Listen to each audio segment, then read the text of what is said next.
Hi. Thank you for attending today's reading. Let's begin. My bonsai tree died 4 years ago. I bought a bonsai tree. I was lonely and I thought it would look pretty on my desk. The next day it had dropped all its leaves and I was scared it died. I gave it some time and hoped, and soon it started to grow new ones. Through these painful 4 years it only grew stronger, and as the time flew I started to see myself as the tree. It was just like me. Everything it went through, it still grew and became stronger. It was with me in every place I called home, and every time things went bad it just sat at my desk and grew stronger. It gave me strength to grow and move forward day by day through everything, and just like the tree, I grew stronger every day. When I would cry and think about ending it all, it just sat at my desk, and I got a feeling that everything would turn out okay if I just gave it little time. Just like I gave the tree some time and it turned out great. An old lady in my apartment building died and they started to repair the apartment. They used strong chemicals and told all the residents not to be home for over 4 hours in case of a leak. I came home that night to see my bonsai tree at bad shape. I tried everything to get it back to good shape, and still after a few weeks, it died. Yesterday the tree dropped its final leaf, and as it died, a piece of me died with it. It was so strong and healthy. It died and I could do nothing to stop it. Now there it is, the dead tree in its pot at my desk, reminding me that you can get better. But most likely it won't last and you're back at square one. End of story. Next story. I lived with my older brother for years. He hasn't said one word to me. Me and my older brother have had an interesting relationship. We were best friends when we were kids. But ever since my parents split and I moved in with him, we haven't spoken once.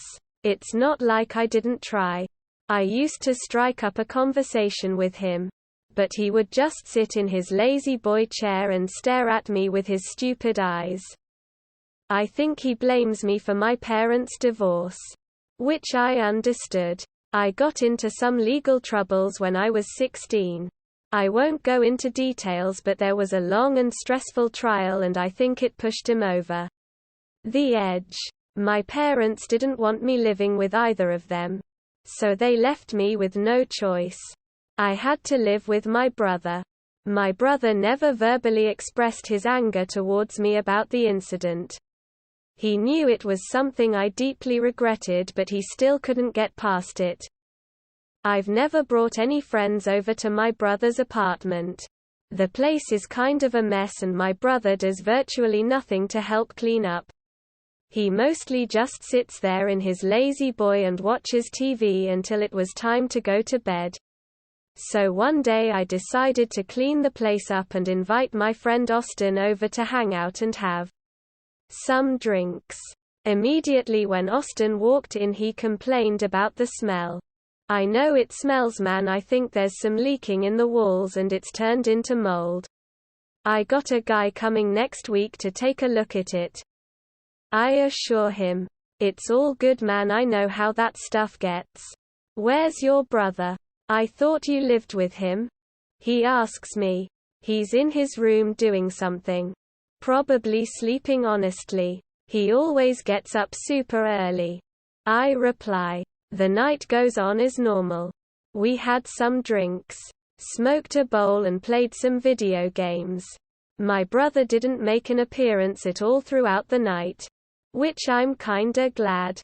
He's a buzzkill. Has your other brother always been this way? Austin asks me. Like a complete mess? I ask him jokingly. Well, I didn't want to say it like that. But yeah, I guess. Austin laughs back. He wasn't like this growing up. We would always hang out and do shit together. He was the talkative one in the family and he kind of kept us all together. Well, until my parents split up. Oh shit. I'm sorry, man. Austin offers his lifeless condolence to me. A lot of tough shit happened in our lives and it drove my parents apart. He felt like he failed this family and couldn't keep us together anymore. He blamed himself for it. But mostly I think he blames me for it. I confess to him. Why would he blame you for it? Quote, I got into some trouble back in high school. It costed my parents a lot of money in legal fees and it caused so much stress between them that they just couldn't handle it anymore. I understand why he blames me for it. If it wasn't for me, we'd still be a family. What did you do that made all of that happen? Austin's very curious at this point. I really don't like to bring that part of my life back up. I've repressed it for so long and I'm just a totally different person than I was back then. Well, damn man. I'm sorry to hear all that. Have you ever tried to talk to him about it? He asks. As if I haven't tried. I used to try all the time to get him to talk to me. I stopped trying because nothing I do will get him to talk to me. I understand he's angry with me, but we're both adults now. If he doesn't want to talk to me, then that's his decision. Austin can hear the anger in my voice. I know it must be tough, man. But there's gotta be a way to get him to come around. He's your only sibling and you don't want to burn that bridge yet. You have to appreciate them while you can. Austin says to me as if he has gone through something similar. His words resonate with me. Even though my brother has refused to talk to me for all these years, I have to still try. For the sake of our family. Me and Austin have another beer until he heads out for the night. It's pretty late now and I doubt my brother's awake. But I figured I'd go see if I can talk to him for a bit. I open his bedroom door and he's laying in bed with the TV on. I can't tell if he's asleep or not, but I decide to try to talk to him anyways. Listen, man. I don't want us to keep going on like this. I know I've done some shit in the past. But I think we just need to learn to get past it. We're all that's left of our family and I don't want to lose that. At this point I'm practically begging him to say something to me. He remained silent. Just fucking talk to me. At this point I'm practically shouting so he must hear me. I didn't mean for any of this to happen. It was an accident. Quote. My brother's lifeless corpse lays silent on his bed. I didn't mean to kill you. End of story. Next story. I revved as loud as I could to troll a boomer. Pissed him off so bad he is now driving up and down my street looking for me. Disc. Troll driving is dangerous. I honestly regret having done this. See, it happened on a residential street. And if I wasn't as careful as I was, somebody could have gotten hurt. Don't take this post as promoting reckless driving. There is a 60-plus-year-old man at the end of my street who's always making a mountain out of a molehill over people driving too fast when they turn onto the street.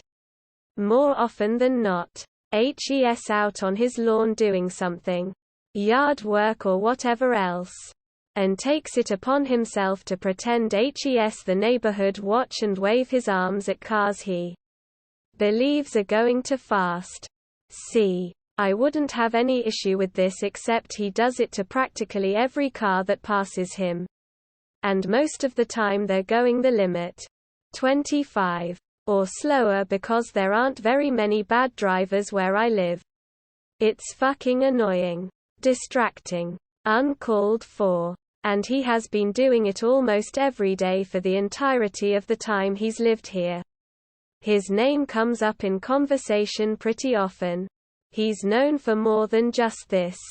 About 20 to 30 minutes ago, I turn onto my street and brake to about 25 miles under the limit that's posted just a house down from him.